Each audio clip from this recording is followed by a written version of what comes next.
Thanks for making the Locked On Ole Miss podcast your first listen every day. We're free and available wherever you get your podcast, including YouTube. We're part of the Locked On Podcast Network, your team every single day. Hello, I'm Stephen Willis from the Locked On Ole Miss podcast. I'm joined by Tim Thomas, Ole Miss legend and former player, and we're going to talk a little bit of basketball today. Just before we get started, though, be sure to subscribe to the channel and hit the bell for notifications, because over the next few weeks, we're going to start Sunday with an interview with Keith Carter that we're going to put up. And then a certain time next week, we are going to start getting players that transferred in as part of our relationship with the Grove Collective. I'm also working on getting a link to help you guys sign up for Grove Collective, and it's a little bit more of a value than it already was. So stand by for all of that. That's all part of the Locked On Ole Miss 5.0 kind of program that we're rolling out. We're going to have a new intro. We're going to have new bed music. I'm telling you, we got some changes that are coming in the next couple of weeks. Anyway, Tim, Ole Miss played really well for about 16 minutes of the game, to where you literally thought Alabama's in trouble. Alabama's in trouble tonight. And then all of a sudden, the jump shots quit falling. The rebounding woes started to happen again. Defensively, they weren't quite as locked in after the break as they were before. And in the end, Alabama just started raining in three-point shots, which is their MO. They outscored us in the three game by about 10 or 11 points, which was about the difference in the ball game. And it's just a situation that it's kind of the same story that's been repeated over and over again this month. Ole Miss played rather well. Like you said, the first 16, 18 minutes, I was really pleased. We hadn't played that well defensive-wise and even blocking out-wise until around that 16, 18 mark. Seemed like they took the foot off the pedal. They just kind of quit getting into Sears' idea was to get Sears, get on his left hand and keep him away from his left hand. Don't let him make plays and make shots, get into him, keep him off the three line. And for a while they did that, and things went well because he's the key to Alabama. He's the key to everything they do, every play, every time down on offense. He's really good. And then it seemed like we kind of just stopped. We just didn't keep the momentum going. I don't know if we got tired or what. And they started playing a little defense, which they're not known for. They don't really like to. They don't want to. They're kind of bad as we are. So they don't want to play defense, but they stepped it up. They cut Morale. They cut him out. They stopped him, had a guy on him that would not let him get the ball. If he got it, they were all into him. So we had a good game plan. We did it for a while, but towards the end, like you said, the first half, I think I heard it on Max Barrow, Southeastern 14. He said from the 5-minute mark, or let's just say, like you said, 15 minutes into the first half, the last 5 minutes and this whole second half, Alabama scored 80 points. Good grief. So 25 minutes. Yeah, at one point it was 23. Alabama had 23, then all of a sudden it was 103. So they're really good. They're really talented, good guys. Mark Sears, he lives down Muscle Shoals, not too far from me, and they got several good guys inside that can really play. The Grant Nelson's good, and the Cosby guy did so well. We did a lot of times we wouldn't even guard him. I'm not sure why he had 5 threes. It's about time to start guarding if he hits 5 threes. But it was so good to see us play well for a while. But if we could somehow get that momentum and somehow get that going against Missouri, somehow gets at Georgia and maybe at home in A&M, there's still a chance out there, Stephen. There's still a chance. Yeah, Ole Miss needs a W whenever they play their next game. Is it against Missouri or A&M? Missouri. Yeah, and that's going to be a tough game. That is going to be something where Missouri, they played Florida really hard until the very end of the game, just like they did Tennessee, just like they did the Ole Miss game a couple of weeks back. But Ole Miss needs a W. They need to stack that W on with the Texas A&M, and then they need to go on the road and get another, and that will get them to 9-9, which is kind of the magic number. Then we get to Nashville, and Ole Miss basketball needs to go on a run. They probably need to win 2 or 3 ball games. Yeah, they do. Yeah, like we got to win these 3. If we lose at Missouri, it's over. It's like you just said, I think. If we lose at Georgia, probably, I don't know, we'd have to apply it to win the tournament. and we got to win A&M at home. They're not doing really well either. They're on a bubble also, so it's that type of thing. So we'll try to be positive.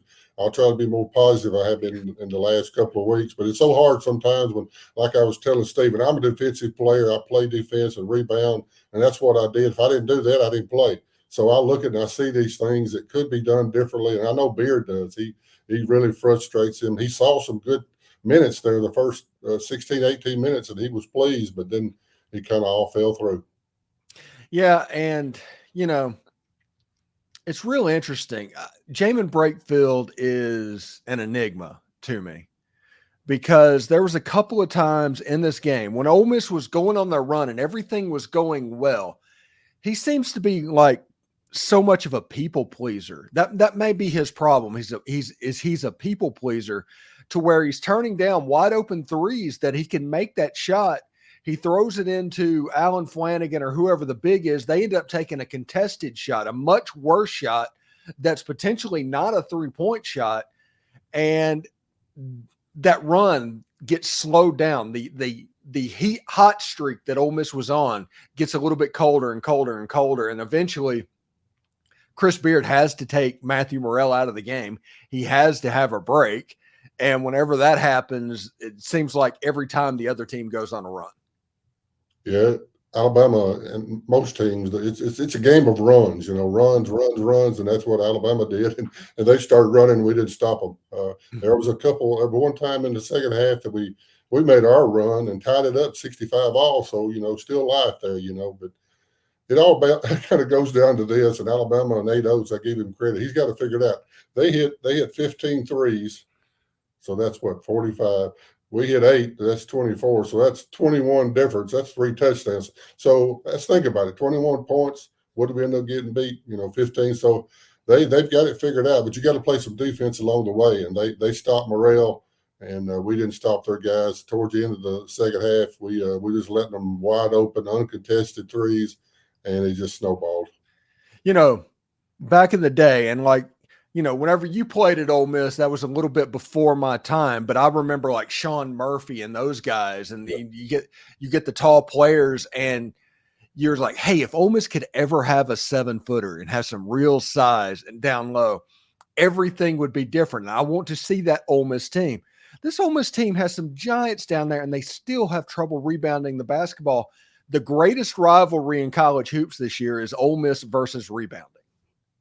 It's a valid point. I hate to say it, but that's exactly right. We're kind of a guard dominated team, a lot of 6'4", 6'5", 6'6". So in Brakefield, I think he's 6'8", but he's not physical down low. We got to get some of those guys in, and Beard knows it. He's going to go for those guys, and I hate to say it, but Mississippi State, they got Matthews and White. They got Smith. They got several guys that are big, bulky guys that can really pound the boards and take up space. And, a Sharp don't take up a lot of space. He's really tall, but CC at times can do really well if he stays out of foul trouble. But you're right. We got to get some of these guys, and I think he will for next year. He sees the problem with that. He sees our rebounding issues and, just offensive rebounds. It's mostly the second half. I think they got 14 offensive rebounds. So in other words, they shoot the ball and they get the rebound on their own end and they shoot it again 14 times. And you saw how good a team they were. They were really accurate, shoot the three so well. Their field goal percentage is awesome. And then we don't do that. And we had so many turnovers. It was unbelievable. All of a sudden we played so well, then we start throwing the ball away. So it just all adds up. Yeah, to quote Jimmy Carter, this Ole Miss team at this point is suffering from a crisis of confidence. Is honestly, but to play so well that first half, I thought he'd got him. And Beard thought he did. He really felt good about this thing. I could tell he was feeling it. Like we were. 14, 15-point lead. It all evaporated. Just lack of defense, lack of focus, lack of discipline. That's what he calls it. Lack of doing the things. And a couple of questions last night in his post-game interview. It's almost like I ask him, but it's about defense, about rebounding, and lack of it at points in time where they just lackadaisical. They just don't go out there. They just want to. The effort issues sometimes, and every team has that. Some players are better offensively and defensively, but you got to come together as a team, and that's what Beard is still working on, and it's a work in progress. It's a shame because this team is defensively challenged to begin with. This is an offensive team, and there's times in a game whenever a team's on a run and you just need to get a stop whenever they're on your end of the court. You need to get that stop, and you get the stop. He missed the shot.